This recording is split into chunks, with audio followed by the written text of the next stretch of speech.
Despite all the rotating Washington quarterbacks in the Giants and Commanders series over the years, Daniel Jones has been the constant, and he's also been the dominant quarterback between these two teams. Why Jayden Daniels might be able to break that trend in week 2 of the NFL season. Coming up next on today's crossover episode of Locked On Commanders and Locked On Giants.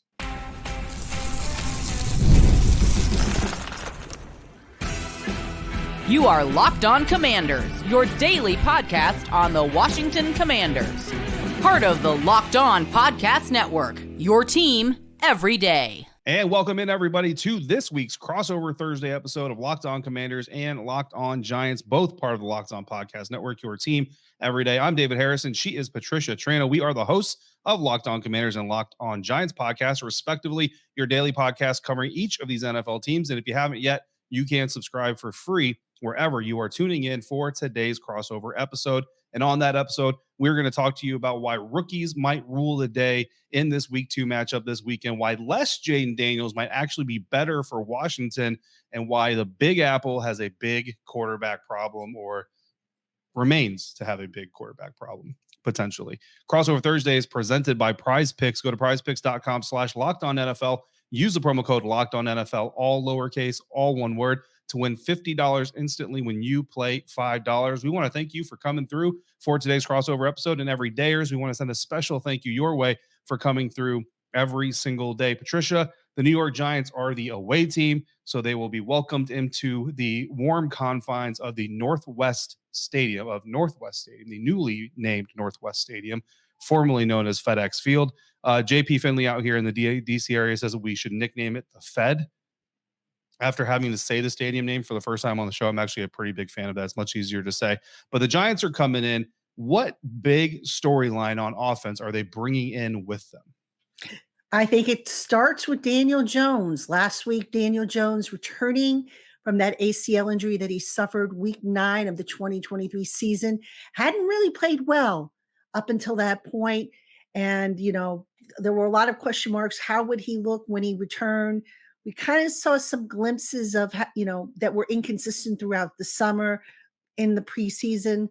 And Daniel Jones, unfortunately, didn't really look very good last week in the loss against the Vikings. He was indecisive. He was running himself into sacks. 3 of his 5 sacks that he took, he ran himself into. A handful of pressures he ran himself into. His throws were off target. Now, granted, he wasn't the only reason why the Giants lost, why the Giants offense was so bad. You had drop passes. The offensive line was, inconsistent still. But Daniel Jones, year 6, and we're still asking, when is this guy going to finally be the franchise quarterback he was touted to be when he was drafted 6th overall in 2019?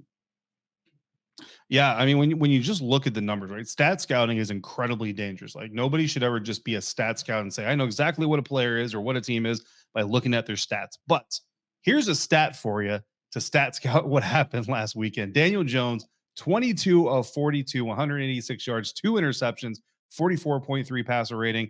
Patricia, he completed 2 fewer passes than Jayden Daniels attempted. Now, we'll talk about Jayden Daniels and pass attempts here in a little bit. Right. But Jayden Daniels attempted 24 passes. DJ completed 22 of them, 2 fewer. Yet he only had 2 more passing yards than Jayden Daniels did in that week 1 performance. And of course, DJ throwing 2 interceptions, JD 5 throwing 0 interceptions and running for 2 of them. Of course, one of those interceptions, Daniel Jones got Van Ginkeled the way that Sam Howell got Van Ginkeled last year inside the stadium that they're going to be playing in this weekend. Patricia, I remember when that interception happened to Sam Howell and everybody just a reaction there. What was the reaction for Giants fans and media when that interception happened on Sunday? I got to tell you, David, I think everybody in the stadium knew what that play was going to be, where they were going to go. And if we knew it, Andrew Van Ginkel knew it. All right. As evidenced by the fact that he was able to jump the route. He was in the perfect position. And that was all she wrote. I mean, if you remember, the Giants lined up in a trips formation. They had Wan'Dale Robinson to the outside of the trips formation. It was going to be a wide receiver screen to Wan'Dale Robinson. Everybody in the press box called it. Everybody in the stadium, I'm sure, knew it was coming. Mhm. And, the Giants, like, it was an unusual play call. I don't think I would have done that necessarily down at that spot on the field in that situation. But, at that point, if you see the guy covered, why are you throwing the ball? Why are you trying to force the ball into a narrow window? And that's been the story of Daniel Jones's career here. He tries to make plays. It's like, okay, we're down. I better make a play because nobody else is making a play. When you force things, bad things happen. And Yep. that's what happened there. Yeah, and I mean, it was the exact same play. Like Van Ginkel never even tried to pretend like he was going to pass rush. He completely, from the snap of the ball, stepped off the line of scrimmage, basically just said, "Throw it my way, buddy." And the same result happened. Now with Sam Howell, you kind of look at it and say, "Okay, he's a first year starter, still a young quarterback. He's pressing because the team is struggling. We're like midway through the season. It's been a train wreck ever since." But again, DJ, like you mentioned, like he's got the experience, and we're in the beginning of the schedule. Like you should not already be trying to force things and feeling that kind of pressure. So big problem at the quarterback position for the New York Giants. Of course, they'll be trying to rectify that. But let's flip sides of the ball. Pat, what's going on the defensive side? Yeah, the defensive side was very surprising. We talked about all summer long this vaunted pass rush that they had with Kayvon Thibodeaux, with Brian Burns. The two of them, 0 sacks. Right. Yeah. The only sack, as a matter of fact, that came in the game came from Dexter Lawrence, who else? I mean, Dexter Lawrence is just in a whole other league by himself. Hey, that Um, sack celebration too. I mean, yeah, yeah, exactly. Sexy Dexy, the sexy Dexy dance. But yeah, Thibodeau and Burns. I think Thibodeau had one quarterback hit, if I'm not mistaken, but basically they were silent. Thibodeau didn't even get on the yeah, stat sheet for tackles. And we're all sitting there and we're saying, what happened? Now, when that pass rush does not get home, guess what? They now expose the weaknesses in the back end of the defensive yeah, secondary, where you have young cornerbacks, where you have some uncertainty. Now the Giants have an injury back there with Nick McLeod. We don't know if he's going to play. So now Cordell Flott is projected to go back there. And that cornerback spot remains a huge question mark for the Giants. So that pass rush, that front seven is not getting the job done.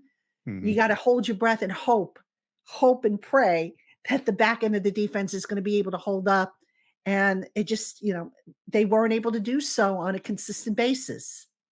Yeah, absolutely. And that's kind of stunning, right? Because you add Brian Burns to this group, and you kind of figure like, okay, this is going to be a really good, effective pass rush. And the Giants defense has really had to kind of try to keep them in games over the last, few years because of what's been going on the offensive side of the ball and with Daniel Jones, and even with his injury and everything, and rotating through those quarterbacks, trying to replace him. So if the Giants lose their bite on defense, like that's a bigger problem. Of course, Commanders fans are hoping that that lack of pass rush had more to do with Giants' deficiencies than it did Vikings' abilities at the offensive line, because the Commanders did not look amazing. I'll say they didn't look great up front last weekend. But let's stick with the Giants' defense here. Kayvon Thibodeaux. So I saw a video where there's a reporter. And didn't get like the full context of the question because obviously I'm not there and I didn't see, and the video is kind of short. But some people kind of say like it was a fair question. Some people kind of say like, oh, he was just probing, but basically was asking Kayvon Thibodeaux about the lack of production, and Kayvon kind of was like, yeah. Next question. Were you there for that at all, or just what do you think kind of that situation? Because looking at DJ forcing passes and getting intercepted terribly, looking at Kayvon potentially already showing some frustration to reporters, like it's week 1. I mean, we got a long way to go. Are there cracks already in this foundation? No, I don't think so. I think it was a fair question to ask. I don't know if I would necessarily have asked it the way it was asked. I probably would have Mhm. said, you know, you guys, what can you guys do to be more effective, more Mhm. productive, to point out, hey, you had 0, tackles and no sacks. I mean, it was almost like, I don't want to say rubbing it in, but Yeah. I would have worded it differently. Let's put it that way. I mean, it's a fair question. It needed to be asked, but I think if you ask it a little differently, maybe you would have gotten a different response. Now, as a postscript, a little fun postscript, Thibodeau spoke to reporters in the locker room today, meaning on Wednesday, as we record this, and he said before he even started talking, he said, "Okay, me and Jordan Renan, who was the ESPN reporter who asked the question." Yep. That got that initial response. We're going to engage in a charity boxing match, and Dion Dargan, who's the PR communications director for the Giants, he's going to be Yeah. the official, the referee, and it was just kind of a lighthearted moment. So I guess Right. all is well now with that relationship. But look, these guys get frustrated too. There was a lot of frustration in the locker room after the game. Some guys, they handle it differently, and Thibodeaux, I'm sure, did not care for how the question was phrased. Again, that said, it was a fair question to ask. Just maybe I would have gone a little differently if I had been, in Jordan's shoes. Yeah, that's fair. Look, it's not always necessarily the information you're trying to get, but it's also how you present it and how you Mhm. go about trying to get it. So certainly understandable there. Something that Washington Commanders fans can understand is the desire to see less Jayden Daniels in the run stat box this coming Sunday against the New York Giants. And I'm going to tell you why. I'm going to double down on that and say the best thing for the Washington Commanders this weekend will be to see less of Jayden Daniels. That's coming up next on this crossover episode of Locked On Giants and Locked On Commanders, part of the Locked On Podcast Network, your team every day. And we're going to do that thanks to our friends over at DoorDash. Football is finally back, which means it's time to order your favorite game day food, snacks, and drinks on DoorDash without missing a single play. Football season means it's watch party season, but not every watch party takes every guest into account. So if you show up to a buddy's house and all they have is dip when you really want to plow through an order of wings, DoorDash can come to the rescue and you don't got to miss a single snap of the game. On game day, I need three things. I need finger food to keep my hands free for typing and note taking, preferably non-messy finger food. I need water. I need soda to keep me hydrated and energized. And usually a little bit of a late night something, a little bit more substantial than what the usual press box options are. But I don't feel like hitting the spot on my way home or on the way back to the hotel. So I can hit DoorDash, and sometimes I can even time it to where my order is waiting for me when I arrive. Use the promo code LOCKEDFALL24 for 50% off up to a $10 value when you spend $15 on your first order. Limited time offer. Terms apply. Promo is not valid for orders containing alcohol. DoorDash, your door to game day greatness, your door to more. Download the DoorDash app now to order your game day favorites. Must be 21 or older to order alcohol. Drink responsibly. Alcohol available only in select markets. Today's crossover episode also brought to you by Hims. Men, when we leave the house, it's phone, wallet, keys, and how does my hair look? Looks pretty good. But if you're experiencing hair loss, you may not be so confident when you step outside your door. So it's time to get that confidence back and restore your hair with Hims. No man wants to lose his hair, but for men, it's actually pretty common. So now with Hims, the solution is simple. Try Hims hair loss solutions, and you'll be joining hundreds of thousands of subscribers who got their flow back. Hims provides access to a range of hair loss treatments that work all from the comfort of your couch.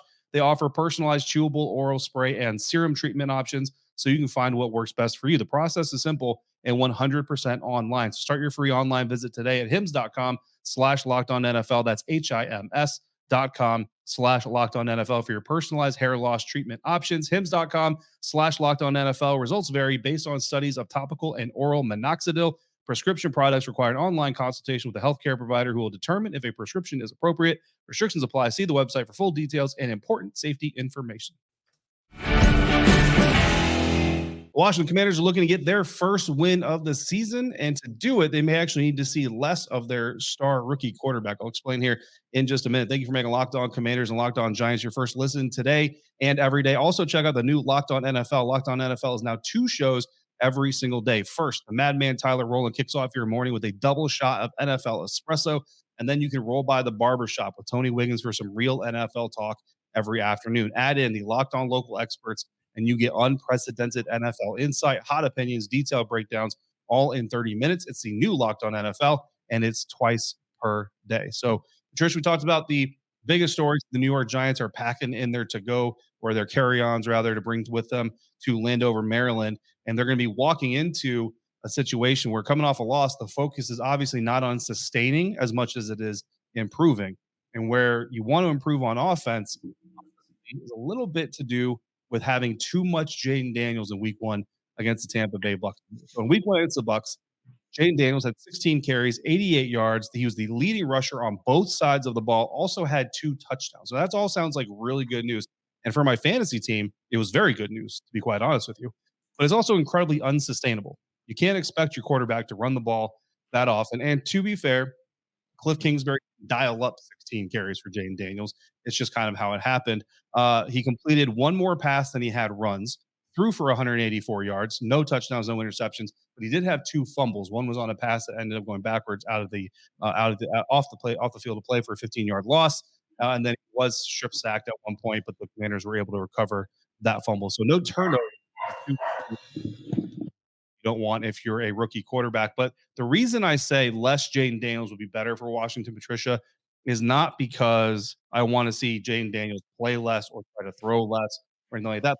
Because what if fans watch when we're all watching football as a fan? What do we watch? We watch the ball. So the ball is in Jayden Daniels' hands as he's running down the field 18 times. 18 times. We're going to be watching Jayden Daniels more than we're going to be watching anything else.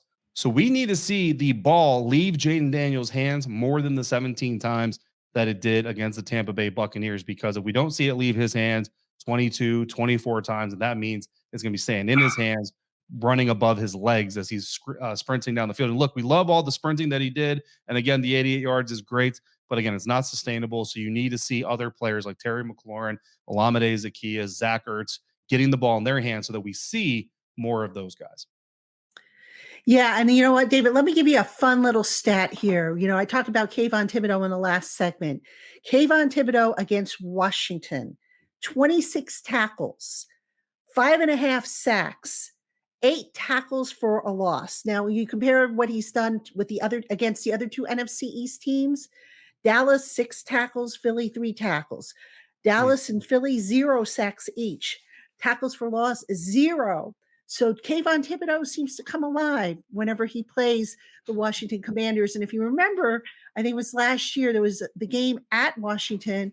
He won NFC Defensive Player of the Week because he just had a phenomenal game. So there's something about playing the Commanders. And you look at the offensive line for the Commanders, your tackles are still a little, I guess, iffy. And then that's putting it nicely. So I'm curious to see how, with Thibodeaux, also with Burns, how they allocate their resources to slow that pass rush down. Hopefully for the Giants, they get that pass rush going. Yeah, absolutely. I mean, Andrew Wiley on the right side certainly had some reps that he's going to want back and that he's going to try to clean up this weekend. Brandon Coleman and Cornelius Lucas both playing on the left side. The rookie Brandon Coleman actually got some reps on the right side as well, for what it's worth. But certainly some reps they're going to want back. Brandon Coleman had a couple of rookie moments. Granted, against a very exotic, very creative Todd Bowles defense there in Tampa Bay. So a lot of tackles have problems with that, not just rookies. But yeah, you absolutely want to see those things get better, because if Kayvon Thibodeaux can get off that way, then it certainly could provide a very long day for Jayden Daniels and the Washington Commanders offense. And speaking of guys who tend to go off against the Washington Commanders, for the Commanders defense, the big story is their failure to launch in week 1. And if you fail to launch in week 1 and you can't find the igniter switch in week 2, Daniel Jones may continue his success against the Washington Commanders franchise. And obviously with 62% roster turnover from last year's initial 53 and this year's initial 53, most of those guys are gone, right? Most of those guys who have been getting burned by Daniel Jones in games that Commanders fans say there's no way they can lose to this Giants team, while the Giants are saying there's no way they can lose to this Commanders team. Yet one of those sides has to lose. So you're looking to kind of break that trend with a lot of guys who haven't been here for the trend anyway. But one trend that didn't break in week 1, points. They surrendered 37 points in week 1. That was the second most in the NFL in the opening weekend, behind only the Carolina Panthers, who gave up 47 to the New Orleans Saints. And I'll tell you right now, in this NFL, right now in 2024, if there's one thing you don't want to be compared to, it's the Carolina Panthers. They allowed Baker Mayfield to strike for 4 touchdowns, despite throwing for less than 300 yards. I don't know when the last time a quarterback threw 4 touchdowns and less than 300 yards, but it doesn't happen very often. Typically, you need a lot of yards to get a lot of touchdowns. 2 of those touchdowns went to Mike Evans, 1 to Chris Godwin, 1 to Jalen McMillan, who everybody's been ranting and raving about for the Tampa Bay Buccaneers all offseason. So it's not like a surprise player came out of nowhere and just became a stud all of a sudden. And they got to quarterback Baker Mayfield just once, despite having a lot of pressures. So they need to launch their defense in the aspect of finishing at the quarterback when you get those pressures, launch their defense into defending the pass better, at least make the quarterback throw for like 360 yards to get those 4 touchdowns and extend some drives. And they need to just turn their super aggressive nature into super aggressive production. Yeah, you look at Daniel Jones' success against Washington. If there's going to be a week for Daniel Jones and the Giants offense to get right, you would think this would be it. Historically speaking, 10 of Daniel Jones's 62 career touchdowns have come against the Commanders. 5 of his 22 career wins are against the Commanders, and they are one of 3 teams that Jones has beaten more than once. He has a 98 quarterback rating against the Washington Commanders. So again, if you're the Giants, if you're a Giant fan and you're looking for a get-right game for this Giants offense and for this defense, this would be it. Now, the caveat, obviously, brand new coaching staff. Dan Quinn is in charge. So some people are like, okay, well, what did the Giants do when Dan Quinn was at Dallas? How did they fare up there? So we'll have to see. But, in terms of the uniforms, it's just something about the burgundy and gold that brings out the best in the Giants. Yeah, it's like the bull when they see red, right? It just turns them up a notch for some reason. If the Washington Commanders are going to come away with a win and break this trend, there's a very important rookie that everybody knows about that's going to help do that. But there's a rookie on the other side of this matchup that rookie knows very well. That's also going to be a key part of a win for the New York Giants. We'll break down the 3 things that both teams must do in order to get a victory this Sunday. Coming up next on today's episode of Locked On Commanders and Locked On Giants, part of the Locked On Podcast Network, your team every day.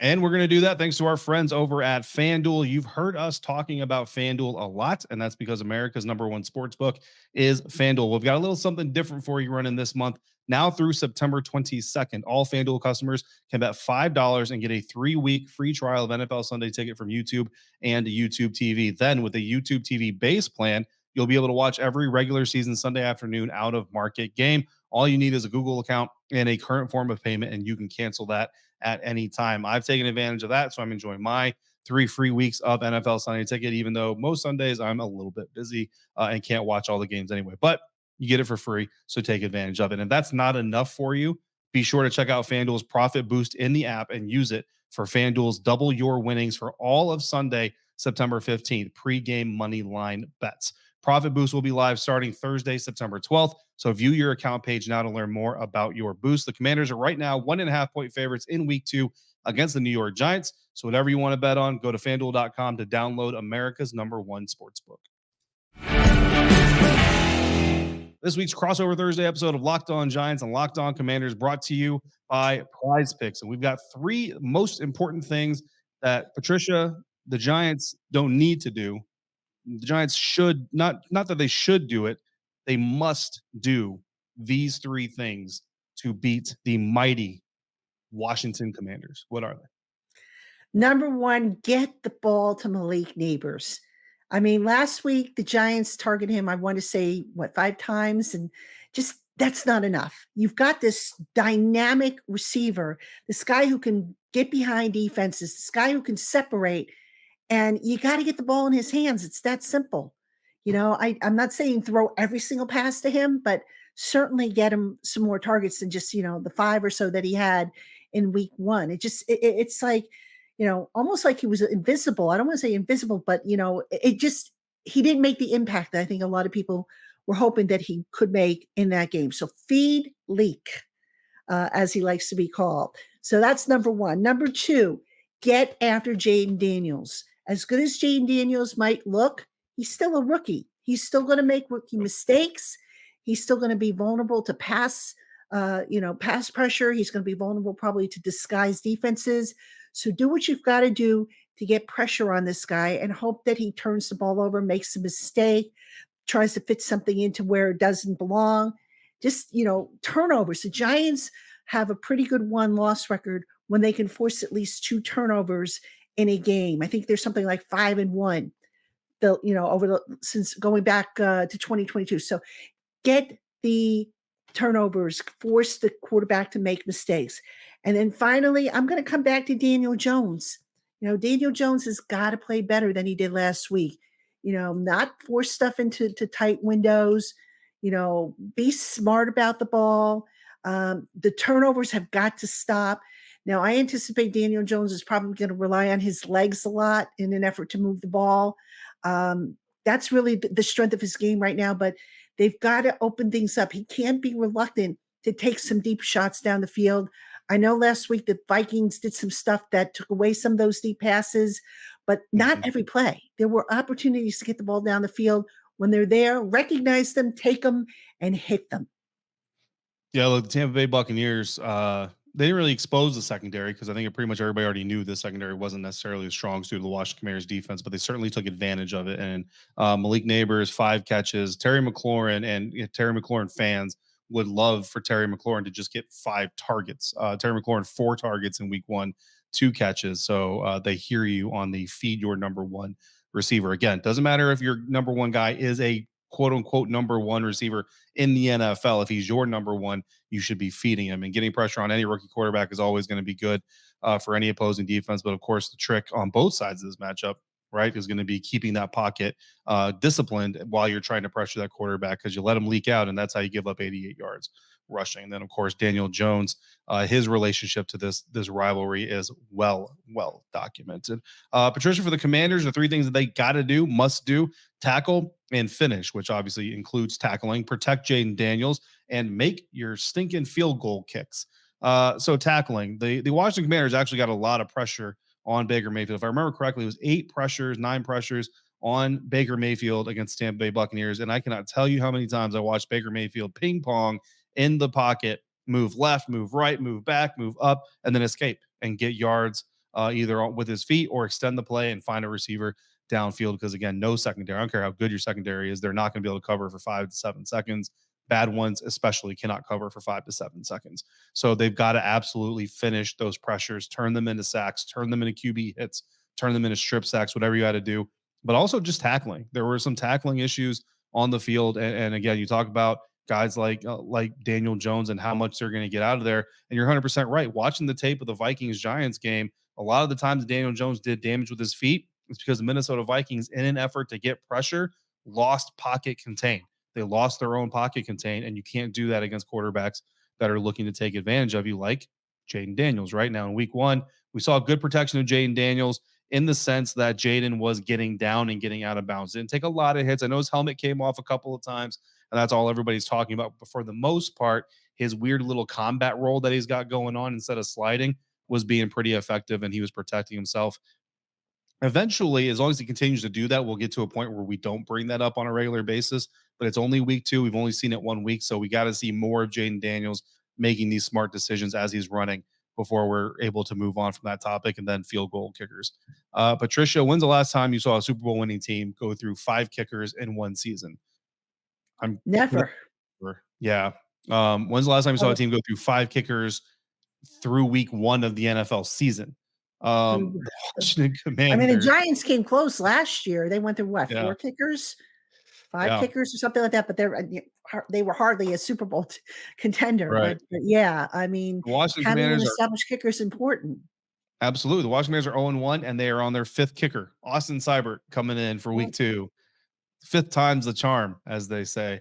So we'll see how he can do. But look, there were multiple times, Patricia, where the Washington Commanders actually were within a score or could have gotten it down to 1 score in that Tampa Bay game if their field goals are made. But Cade York misses 2 field goals, kicks a kickoff out of bounds, darn near misses an extra point. That's why he's out, and Austin Seibert is here. So yeah, they got to tackle, they got to protect Jayden, including Jayden protecting himself, and they got to make kicks. You got to convert point. We got a rookie quarterback. You got to convert points when the points are there to be converted. Yeah. I mean, look, you can't squander away scoring opportunities no matter what they might be, because you'd only get so many opportunities to do that. And if you're squandering them away, that missed point, that missed field goal, that missed touchdown, they add up. They can be the difference in the game. Yeah, I mean, look, the Washington Commanders lost by 17 points in the end, right? So whatever, but 6-point difference throughout the course of the game can potentially alter the outcome of that game. Even if they lose, maybe it alters the outcome to where they don't lose by as much. But that's going to do it for this crossover episode. You got one more episode of Locked On Commanders, one more episode of Locked On Giants coming up this weekend, at least one more, I should say, before these 2 teams take the field. So make sure you're coming through for those. In the meantime, if you've got your thoughts, just share them with Patricia, share them with me. You guys know how to do that. Make sure you're also checking out the Locked On NFL podcast. Madman Tyler Rowland kicks you off every morning, and the barber Tony Wiggins brings you through in the afternoon for some real NFL talk. It's the new Locked On NFL, and it is twice a day. As always, thanks so much for making Locked On Giants and Locked On Commanders your first listens of the day, every day, everydayers. Thanks for coming through like you do. Until we speak again, if you're out about, please be safe, be kind, and we'll see you next time right back here at Locked On Giants and Locked On Commanders, part of the Locked On Podcast Network, your team every day.